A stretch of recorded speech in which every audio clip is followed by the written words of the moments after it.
வெயில் குரூரமாய் அடித்துவிட்டு தணிய தொடங்கிய வேளை. பேசஞ்சர் ரயிலின் கூவல் வெகு தொலைவிலிருந்து அறுவலாக கேட்டது.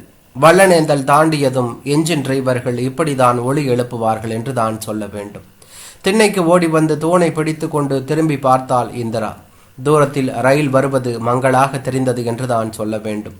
உள்ளே அம்மா போட்டு தண்ணி இல்லை என்று ரயில் ஊதல் கேட்டு அனிச்சையாக சொல்லிக் கொண்டிருந்தது. ஐயா சினையாட்டை பார்த்தபடி திண்ணையில் உட்கார்ந்திருந்தார். ஐயாவுக்கு எப்போதும் கணக்குதான். ஆடி குட்டி போட, குட்டி பெருத்து குட்டிகள் போட்டு பணக்காரனாகும் கணக்கு. இந்திரா குடத்தை தூக்கி வைத்து கொண்டு வாரியை தாண்டி ஓடினாள். மேட்டை எட்டும்போது 7-8 பெண்கள் குடங்களோடு ஓடி வந்து இந்திராவை முந்த பார்த்தார்கள். எல்லோரும் வாலிப பெண்கள்.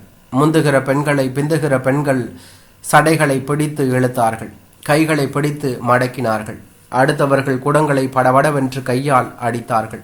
சிரிப்பும் களைப்புமாக ஓடினாலும் முந்துபவர்களை பார்த்து நொடிக்கு ஒரு முறை கடுகடுவென்று கோபமானார்கள். அடுத்த நொடியில் முந்தும் போது சிரித்து கொண்டார்கள். மேட்டில் ஏறும்போது ஒருவரை ஒருவர் கீழே சறுக்கிவிட செய்தார்கள். ஏய் செல்வி, இன்னொரு தடவை என்னை இழுத்து சறுக்கிவிட்டனா இழுத்த கைய முறிச்சு போடுவேன் என்று ஒரு பெண் கத்தியது. சறுக்கிவிட்டதில் முழங்கையில் அரைத்து ரத்தம் தெரிந்தது. 2-3 குடங்களை தூக்கி கொண்டு மறுபடி மேடு ஏறினார்கள். புயல் நுழைவது போல ரயில் நிலையத்திற்குள் பாய்ந்தார்கள். கிள்ளித்தட்டு விளையாட்டில் தாங்கள் இடங்களில் ஓடி வந்து நிற்கும் ஆட்களைப் போல பிளாட்பார நொடியிலிருந்து கடைசி வரை இடைவெளி விட்டு இடம் பிடிக்க முடியாத பெண்கள் இங்கும் அங்கும் ஆளாக பறந்தார்கள். இடங்களை பிடித்து கொண்டு விட்ட பெண்களிடம் கெஞ்சினார்கள். சில பூஞ்சையான பெண்கள் இடம் கிடைக்காததற்காக ஓரத்தில் நின்று அழுதார்கள். சில துடியான பெண்கள் இடம் பிடித்து பெண்களை தள்ளிவிட அவர்களோ தங்கள் குடங்களாலேயே அடித்தார்கள். இரக்கமில்லாமல் விரட்டினார்கள். நேற்றோ முந்தா நாளோ போன சனிக்கிழமையோ தன்னை இது போல விரட்டியது நல்லா இருந்துச்சா என்றார்கள். இந்திரா இதில் படுகட்டியான பெண். எல்லோருக்கும் முன்பாக இடம் பிடிப்பதோடு மட்டுமில்லாமல் பதட்டமே இல்லாமல் அலட்சியமாக நிற்கிற அழகை பார்த்தால் 5-6 வருஷங்களாக அதே இடத்தில் நிற்பது போல இருந்தது.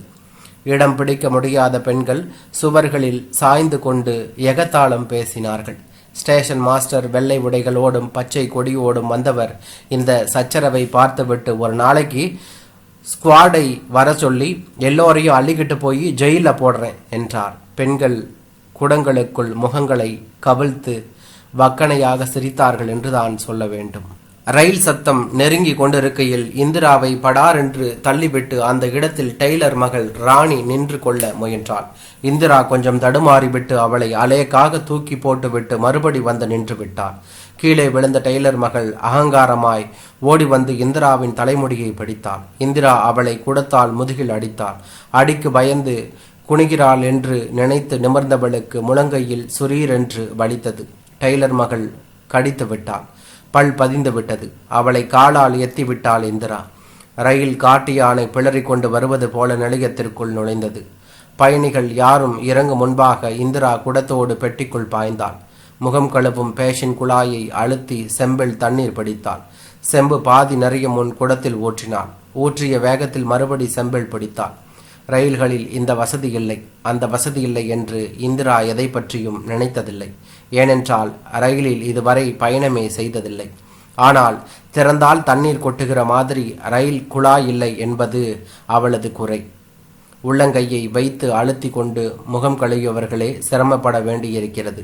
குடம் தண்ணீர் பிடிக்க வேண்டுபவள் எவ்வளவோ பாடுபட வேண்டியிருக்கிறது என்று தான் சொல்ல வேண்டும். கதவை பிடித்து கொண்டு கழுத்தை வெளியே நீட்டி பார்த்தாள். அந்த கோடியில் சிவப்பு விளக்குதான் எரிந்தது. வேக வேகமாக அரை செம்பும் கால் செம்புமாக பிடித்து குடத்தில் ஊற்றி கொண்டிருந்தாள். இந்த குழாயில் தண்ணீர் விறுவிறுவென்று வந்துவிடாது. இந்த பீடை குடமும் நிறைந்து துளைக்காது. இதுதான் நாளை சாயந்தரம் வரை வீட்டுக்கு குடி தண்ணீர். இதுவும் கிடையாதென்றால் பிலாப்பட்டிக்கு போக வேண்டும் நல்ல தண்ணீருக்கு என்று தான் சொல்ல வேண்டும். இந்த ஊரும் அக்கம் பக்கத்து ஊர்களும் உவடு அரித்து போய்விட்டன. ஊருக்குள் 4 இடங்களில் கிணறு வெட்டி பார்த்தார்கள். உப்பென்றால் குடலை வாய்க்கு கொண்டு வருகின்ற உப்பு. கடல் தண்ணீரை விட 1 மடங்கு கூடுதலான உப்பு. கிணற்று தண்ணீரில் உப்பளம் போடலாம் என்றார்கள். எல்லா ஊர்களும் தீந்து போய்விட்டன. பஸ்ஸில் போகும்போது கண்ணு கட்டிய தூரம் வரை வயற்காடுகளில் பச்சை நிறத்தையே பார்க்க முடியாது. ஜனம் எதை தின்று வாழ்கிறது என்று இந்த பக்கத்தில் பயணம் செய்கிறவர்கள் அதிசயமாக பார்ப்பார்கள். இளவெடுத்த காற்று பகல் என்றும் ராத்திரி என்றும் இல்லாமல் பிசாசாய் அடிக்கும். தடுக்க தாவரங்கள் இல்லை என்று பள்ளிக்கூடத்து வாதியார் சொல்வார். காற்று சுற்றி சுற்றி அடிக்கும். வறண்ட காற்று இரத்தத்தை உறிஞ்சும் காற்று என்பாள் பாட்டி. மணலை அள்ளி தலைகளில் இறைக்கும் காற்று ஈரமில்லாத எருக்கிழங்காற்று. எல்லா ஊர்களிலும் பருவ காலத்தில் மழை பெய்யும். புயல் வந்தால்தான் இந்த பக்கம் பூராவுக்கும் மழை பெய்வதில்லை. பெய்தாய் பேய்மலை கண்மாய் ஊரணி எல்லாம் உடைப்படுத்து வெள்ளம் போய் 3ஆம் நாள் மறுபடி நீரில்லா பூமியாக கிடைக்கும். ஆகாயத்துக்கும் பூமிக்கும் இந்த ஊர் பக்கம் நிரந்தர பகை. ஐயா காலத்தில் கோவில் கிணறு மட்டும் நல்ல தண்ணீர் கிணறாக இருந்தது. ஏற்றம் வைத்து இறைப்பார்கள். அதிகாலை முதல் டின் கட்டி 4-5 இளவட்டங்கள் இறைத்து கொண்டு இருந்தார்கள். பெண்கள் தலையில் ஒரு குடம் இடுப்பில் ஒரு குடம் என்று எடுத்து வந்தார்கள். ஜனங்கள் இழுப்பை மரத்துக்காய் கண்மாய் கரம்பை என்று தலை தேய்த்து ஜன்னி வருகிற மாதிரி சுகமாக குளித்தார்கள். சனிக்கிழமைகளில் வானபில்லாக எண்ணெயும் வாசனையாக சீயக்காயும் மிதக்கும் நந்தவனத்துக்கு பாயும் தண்ணீரில். இப்போது எல்லாமே பூண்டற்று போய்விட்டன. முல்லை மணந்த நந்தவனம் குட்டிச்சுவர்களில் சின்ன அடையாளங்களோடு பாழடைந்து கிடக்கின்றன. கிணற்றில் முல்லை வெட்டி போட்டிருக்கிறார்கள். மழை பெய்து குண்டுக்கால் நிறையும் வரை குடிக்க தண்ணீர் வேண்டி பெண்கள் குடங்களோடு பிலாப்பட்டிக்கு போகிறார்கள். இங்கிருந்து வெள்ளனூர் தாண்டி பொன்னனூர் தாண்டி பிலாப்பட்டி போக வேண்டும். வழி பூராவிலும் காட்டு கருவேல மரங்களை பார்க்கலாம். காக்காய் கத்துவதை கேட்கலாம். எதிர்படுகின்ற ஆம்பளைகள் முரட்டு மீசைகளோடு தெரிவார்கள். நிசப்தமான முள்காடுகளின் நடுவில் கரடு முரடான ஆம்பளைகள் கருப்பு கருப்பாய் இருவது இந்திராவுக்கு பீதி ஊட்டும். 2 கண்மாய்கள் 4 ஊரணிகள் நஞ்சைகள் புஞ்சைகள் தாண்டி போகையில் எல்லாமே வெடித்து விரிவோடி கிடக்கும். இதில் 2 சுடுகாடுகளை தாண்ட வேண்டும். கற்பஸ்திரிகள் குடங்களோடு செல்கையில் மற்ற பெண்கள் ஓரங்களில் நடந்து சுடுகாட்டை மறைப்பார்களாம். 3 மைல் தூரம் நடக்க வேண்டும் பிலாப்பட்டிக்கு. ஊரணிக்கு பக்கத்தில் இருக்கிறது அந்த நல்ல தண்ணீர் கிணறு. ஊரதான் இறைக்க வேண்டும். மதியம் வரை பிலாப்பட்டி ஜனம் மட்டும் இறைத்து கொள்ளும். மதியத்துக்கு மேல் வெளியூர் ஆட்களுக்கு விடுவார்கள். வண்டி தண்ணி சைக்கிள் தண்ணி அப்புறம்தான் இடுப்பு குடத்துக்கு. 7 பெண்கள் இளசும் கிளடுமாக குடங்களை வைத்து கொண்டு வானத்தையும் வையத்தையும் வைது கொண்டு நிற்பார்கள். மாட்டாஸ்பத்திரி தென்னைதான் இவ்வளவு ஜனத்துக்கும் நிழலிடம். காய்ந்து கருவாடாக கிடந்து ஒரு சொட்டு சிந்தாமல் நடந்து ஊர் திரும்பி வீட்டு படியேறினால் பொழுது சாய்ந்து கொண்டிருக்கும். அம்மாதான் தினமும் பிலாப்பட்டிக்கு போய் வந்து கொண்டிருந்தது. வயிற்றில் கட்டி வந்ததிலிருந்து இந்திரா குடத்தை எடுத்தாள். 4 மாசத்துக்கு முன்தான் ரயில் நிலைய ஓரத்து வீடுகளில் இந்த பேச்சு வந்தது. உலகம் பூராவும் தண்ணி இல்லைனாலும் சரி, நாள் தவறாம ரயிலுக்கு மட்டும் எங்கிருந்தாவது கொண்டு வந்து ஊத்தி விடுறான் பாரு. இப்படி பேசி பேசியே 3 மணிக்கு வரும் பேசஞ்சர் ரயிலை குறிவைத்து தண்ணீர் பிடிக்க ஆரம்பித்தார்கள் என்று தான் சொல்ல வேண்டும். 3 மணி ரயிலுக்கு மதியம் 12 மணிக்கே பெண்கள் வந்தார்கள். நிலையத்தின் 2 வேப்ப மரங்களின் அடியிலும் ஒரு சிமெண்ட் பெஞ்சின் மீதும் அட்டவர்க்கமாக உட்கார்ந்தார்கள். இடம் பிடிக்கும் தகராறுகள் 2-3 மணி நேரங்களுக்கு நடந்து ரயில் நிலையிலையும் ஒரு இறைச்சலான முச்சந்தியானது. ஊர்கதை உலக கதைகள் எல்லையில்லாமல் பேசப்பட்டன. இந்திரா இந்த நேரங்களில் அதிகமாக கனவு கண்டார். உள்ளூரில் எவனுக்கும் கழுத்தை நீட்டிவிடக் கூடாது என்றும், பிலாப்பட்டி மாதிரி தண்ணீர் உள்ள ஊர்களிலிருந்து பெண் கேட்டு வருவது மாதிரி கனவு காண்பாள். பிலாப்பட்டிக்கு நடந்து போய் தண்ணீர் தூக்கி வந்த ராத்திரிகளில் கால்வழியோடு விடிய விடிய கிடந்திருக்கிறாள். நோவோ நோக்காடோ பொம்பளை பிலாப்பட்டிக்கு போயாக வேண்டும். தண்ணீர் கொண்டு வந்து சோறு பொங்க வேண்டும். குடிக்க கொடுக்க வேண்டும். இந்திரா மாதிரி அமைதியாக மற்ற பெண்கள் கனவு காணாமல் இடம் பிடிக்க அடிதடி சண்டைகளில் இறங்குவதையும், ரயில் நிலையமே அவர்கள் ஆதிக்கத்துக்கு போய்க் கொண்டிருப்பதையும் ஸ்டேஷன் மாஸ்டர் விரும்பவில்லை. சிப்பந்திகளை கொண்டு ஒரு நாள் வீடு வரை விரட்டினார். அன்று ஒரு பொட்டு தண்ணீர் கூட ரயிலிலிருந்து யாரும் கொண்டு போக முடியவில்லை என்று தான் சொல்ல வேண்டும். பாயிண்ட்ஸ்மேன் பக்கத்து ஊர்க்காரர்.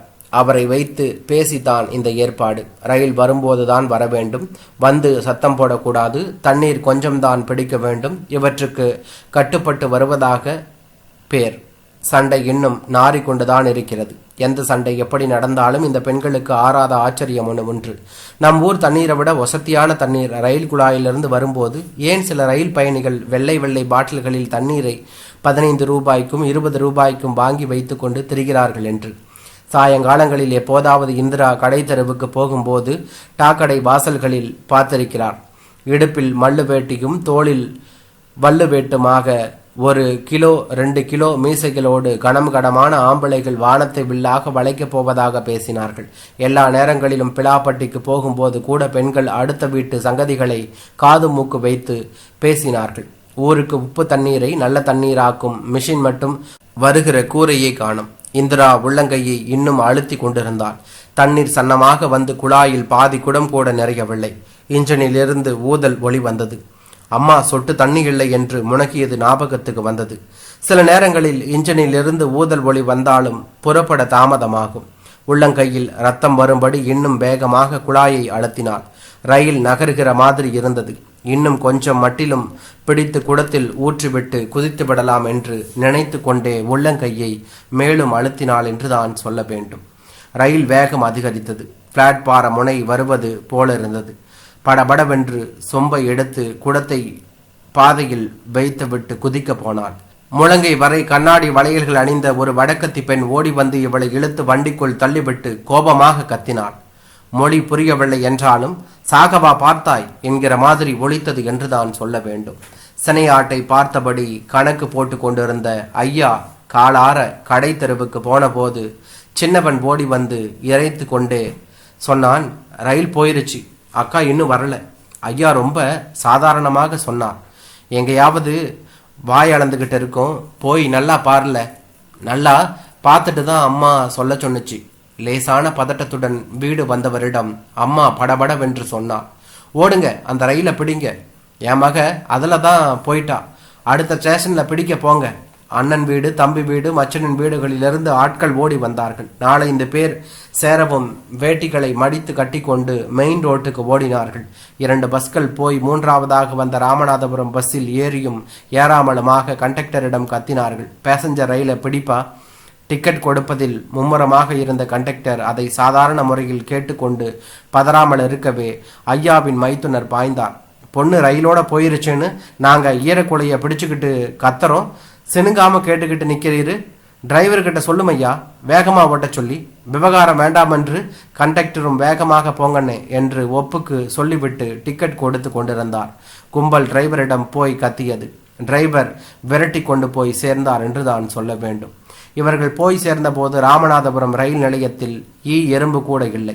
ஸ்டேஷன் மாஸ்டரிலிருந்து ஒவ்வொருவரிடமாக விசாரித்தார்கள். கூடத்தோட ஒரு பொண்ணு இறங்குச்சா வென்று யாரும் பார்த்ததாக சொல்லவில்லை.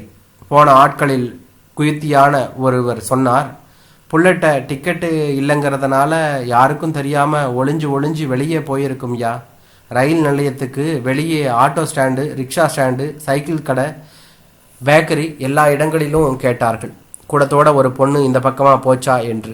ராமநாதபுரம் வடக்கு தெருவில், அத்தை வண்டிக்கார தெருவில் சின்னம்மா வீடு, தெரிந்த வீடு, அறிந்த வீடு பூராவும் தேடிவிட்டு பஸ் ஸ்டாண்டுக்கு போனார்கள். அந்த குயுத்திக்காரர் வெகு நம்பிக்கையாக சொன்னார், புல்லட்ட காசு இருக்காது, இங்கே தான்யா நிற்கணும், நம்மூர் ஆளுக யாரும் வருவாங்களான்னு பால் கடை, பழக்கடை, டாக்கடை என்று ராமநாதபுரத்தையே சல்லடை போட்டு சலித்து பார்த்துவிட்டு கவலையும் அசதியுமாக ஆட்கள் ஊர் திரும்பினார்கள். வீட்டு வாசலில் இவர்களை எதிர்பார்த்து காத்திருந்த கூடத்தில் ஒருவர், மெட்ராஸுக்கே போயிருச்சோ புள்ள என்று சந்தேகம் எழுப்ப ஐயா கத்தினார், உன் கழுத்தை கடிச்சு வெண்ணு போடுவேன், பேசாம இரு. ஐயா கூட போய் திரும்பிய ஆட்களில் ஒருவன் கூட்டத்தின் கவலையை கவனித்து விட்டு சென்றனர். நாம் அடுத்தடுத்த ஸ்டேஷனுக்கு போய் பார்த்துருக்கணும், எங்கேயாவது புள்ள இறங்கி திசை தெரியாமல் நிற்குதான்னு இங்கே உட்கார்ந்து என்ன செய்யறது. அம்மாவுக்கு இந்த பேச்சுகளை கேட்டு குமட்டலும் மயக்குமாக வந்தது. இந்த கூட்டத்தில் யாரும் எட்ட முடியாத யோசனைக்கு போய் பொறுமை கொண்டும் வாயில் முந்தானையை அமர்த்தி கொண்டும் சொன்னாள், என் புள்ள எந்த ஊர் தண்டவாளத்தில் விழுந்து கிடக்கோ அவளால் அடக்க முடியவில்லை, அவளை யாரும் பிடித்து அடக்கவும் முடியவில்லை. ஆவேசம் வந்தவள் போல ரயில் நிலையத்துக்கு ஓடினாள். பின்னாளிலேயே ஐயாவும் ஊர்ஜனமும் ஓடியது. பொழுது இருட்டி கொண்டு வந்தது. அம்மா தண்டவாளத்தின் ஓரத்திலேயே ஓட ஆரம்பித்தாள். 10 அடி ஓடியதும் ஐயா அம்மாவை பிடித்து இழுத்து நிறுத்திவிட்டு கூர்ந்து பார்த்தார். தூரத்தில் ஒரு உருவம் தெரிந்தது.